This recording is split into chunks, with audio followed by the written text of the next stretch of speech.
नमस्कार, संतोष की रिपोर्ट में आप सबों का स्वागत है। और आज हम संतोष की रिपोर्ट में चर्चा करने जा रहे हैं तिरहुत स्नातक के उस उपचुनाव की, जिस उपचुनाव के सहारे नीतीश या एनडीए कह सकते हैं उस मनोवैज्ञानिक प्रभाव को बनाए रखना चाहते हैं, जिस प्रभाव का असर 4 विधानसभा के उपचुनाव के परिणाम के बाद राजद खेमे में साफ दिख रहा है। हालांकि इस चुनाव का कोई ऐसा महत्व नहीं है जो राजद के वोट बैंक को प्रभावित करता हुआ दिखे या फिर राजद की स्थिति को कमजोर होता हुआ दिखे, ऐसा नहीं है। लेकिन नीतीश कुमार और एनडीए भी जिस तरीके से मनोवैज्ञानिक दबाव बनाने की जुगत में लगे हुए हैं और इस चुनाव में जिस तरीके से सारे मंत्री, पार्टी के पदाधिकारियों को नीतीश ने झोंका है, कह सकते हैं कि ये चुनाव बड़ा ही हाई प्रोफाइल बन गया है। कल वोटिंग होना है, प्रचार खत्म हो चुका है। कह सकते हैं कि चारों तरफ अपने अपने लोगों के सहारे चीजों को साधने की कोशिश चल रही है। इसमें लगभग 2.25 लाख वोटर वोट करने वाले हैं और ये वोटर वही है जो स्नातक है। हालांकि इस चुनाव में जो जितना वोटर बनाता है माना जाता है कि उसकी जीत होती है। वैसे अभिषेक झा जो जदयू के उम्मीदवार हैं, वो काफी समय से वहां पे काम कर रहे हैं, वोटर बना भी रहे हैं, प्रशासन का सहयोग भी स्वाभाविक तौर पे उनको मिल रहा है, वोटर बनाने में वो आगे हैं। लेकिन जो समीकरण वहां पर बना है वो समीकरण अभिषेक के लिए मुश्किलें खड़ी कर रही है, क्योंकि अभिषेक के ही वोट में बंशीधर भी छेदमारी कर रहे हैं, जो शिक्षक नेता है। ये जो जनसुराज के उम्मीदवार हैं वो भी कहीं न कहीं प्रभावित कर रहे हैं। जो आप अगर गौर करिए तो जनसुराज के तरफ से भी जो लड़ने वाले उम्मीदवार हैं, जिनके लिए कहा जा रहा है कि कुछ पैसे के साथ कुछ लोग पकड़े गए हैं, वहां भी कुछ खेल इसी तरीके का चल रहा है। लेकिन जो सबसे बड़ी बात है, जिस बात की वजह से कुछ ज्यादा परेशानी अभिषेक के लिए खड़ी हो गई है, वो ये है कि राकेश रोशन का खड़ा होना। राकेश रोशन का वैशाली और शिवहर राजपूत वोटर पर पकड़ बनाने की कोशिश के जुगत में है और हमें लगता है कि उसका लाभ मिलता हुआ दिख भी रहा है। और इसी राकेश रोशन जो लोजपा के पहले पदाधिकारी थे, जिसको लेकर आनंद मोहन ने एक चिराग को घेराबंदी करने की कोशिश की और उसका परिणाम ये हुआ कि चिराग को प्रेस कॉन्फ्रेंस करना पड़ा और उस प्रेस कॉन्फ्रेंस के सहारे उसको कहना पड़ा कि पूरी एनडीए अभिषेक झा के साथ खड़ा हुआ है। लेकिन मुश्किल है उसके चिराग के उस आह्वान का कितना असर पड़ेगा, कहना मुश्किल है। अभिषेक की घेराबंदी जो सवर्ण वोटर है उसमें राजपूत वोटों पर कहीं न कहीं प्रभावित कर रहा है राकेश रोशन।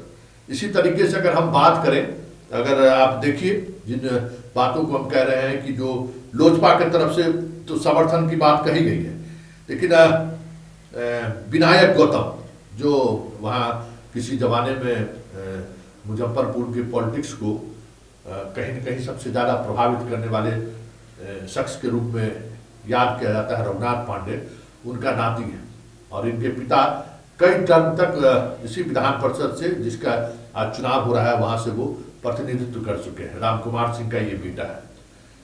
ये जनसुराज के उम्मीदवार से खड़े हैं तो भूमियार वोट पर भी कहीं न कहीं प्रभावित कर रहा है, जो अभिषेक का कोर वोटर हो सकता था। तो दो और बंशीधर पहले से ही शिक्षकों में सेंधमारी कर ही रखा है, साथ ही बंशीधर का भूमियार वोटर पर भी पकड़ बनाने की कोशिश चल रही है। लेकिन एक जो राहत है अभिषेक का वो ये है कि उनकी लड़ाई वैशाली में भी, मुजफ्फरपुर में भी, सीतामढ़ी में भी और शिवहर में, चारों जगह उनके वोटर हैं। ये स्थिति और बाकी उम्मीदवार जो 17 उम्मीदवार खड़े हैं उनकी वो स्थिति नहीं है। राकेश रोशन वैशाली और शिवहर को प्रभावित करते हुए दिख रहे हैं, वो भी खास करके राजपूत मतदाताओं को, और बाकी पैसे से जो वोट खरीदे जा सकते हैं उस पर जो भी उसका पकड़ हो वो, लेकिन वैशाली और शिवहर में वो मजबूती से स्टैंड लेने की स्थिति में, जहां उसकी लड़ाई हो सकता है कि अभिषेक झा से हो। ब्रजवासी मुजफ्फरपुर में फाइट देने की स्थिति में है, क्योंकि शिक्षक संवर्ग उनके साथ है। फिर जो रामकुमार सिंह के पुत्र हैं उनके साथ भूमियार है। तो यहाँ अभिषेक की सीधी लड़ाई इन दोनों से है। सीतामढ़ी में उनकी लड़ाई आरजेडी के उम्मीदवार से है। हालांकि आरजेडी उम्मीदवार भी जिस तरीके से पार्टी का सहयोग नहीं मिल रहा है, लेकिन मजबूती के साथ वो लड़ रहे हैं। काफी पहले उनकी उम्मीदवारी की घोषणा कर चुके हैं, तो वो अपने पार्टी के वोटर के बीच सेंधमारी करने में कामयाब होते दिख रहे हैं। तो इसलिए हम कह सकते हैं कि आरजेडी उम्मीदवार का वैशाली में भी, मुजफ्फरपुर में भी, सीतामढ़ी में भी और शिवहर में मजबूत पकड़ है अभिषेक की तरह। और ऐसे में आमने सामने की लड़ाई हो सकती है। प्रथम वरीयता में तो सवाल ही नहीं है जीत हार का। ये भी तय है कि प्रथम वरीयता में अभिषेक जीतने की संभावना दूर दूर तक नहीं है। दूसरे और तीसरे वरीयता तक रिजल्ट घोषित हो तो कोई बड़ी बात नहीं होगी। वैसे इसमें प्रशासनिक सहयोग भी काफी मिलता है, उसका एडवांटेज अभिषेक के पास है। लेकिन वोटिंग समीकरण जो है, वो समीकरण अभिषेक को कह सकते हैं कि निश्चितता की तरफ नहीं ले जाता हुआ दिख रहा है। काफी क्लोज फाइट है। जदयू, भाजपा, लोजपा सहित तमाम एनडीए घटक दल पूरी ताकत लगा रखी है। हर मंत्री को उन्होंने नीतीश कुमार ने वहां भेजा है पूरी तौर पे। राजपूत के गांव में, भूमिहार को भूमिहार के गांव में, ब्राह्मण को ब्राह्मण के गांव में। लेकिन देवेश चंद्र ठाकुर, हालांकि अभिषेक के सोशल पेज से तो यही लगता है कि देवेश चंद्र ठाकुर के विरासत को संभालने पहुंचे हैं सीतामढ़ी, लेकिन देवेश चंद्र ठाकुर की मौजूदगी अभी तक उस तरीके से चुनाव में कहीं दिखाई नहीं दे रहा है। आज हम कई लोगों से हमारी बात हुई, बिहार विश्वविद्यालय के कई प्रोफेसर और कर्मचारियों से भी बात हुई जो देवेश ठाकुर के पक्के वोटर माने जाते हैं। उन्होंने भी जब मेरा सवाल था वो सीधे तौर पर अनभिज्ञता जाहिर किए कि देवेश चंद्र ठाकुर किनके साथ खड़े हैं ये हम लोग नहीं समझ पा रहे हैं। तो अगर ऐसा है तब तो फिर अभिषेक के लिए लड़ाई में बने रहना ही मुश्किल हो सकता है।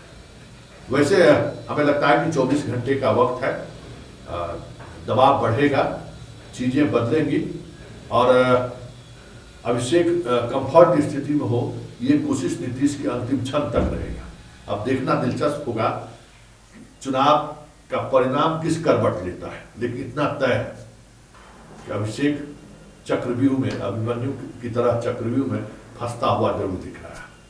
अब देखना यह है कि देवेश चंद्र ठाकुर कहां तक उस चक्रव्यूह को तोड़ पाते हैं।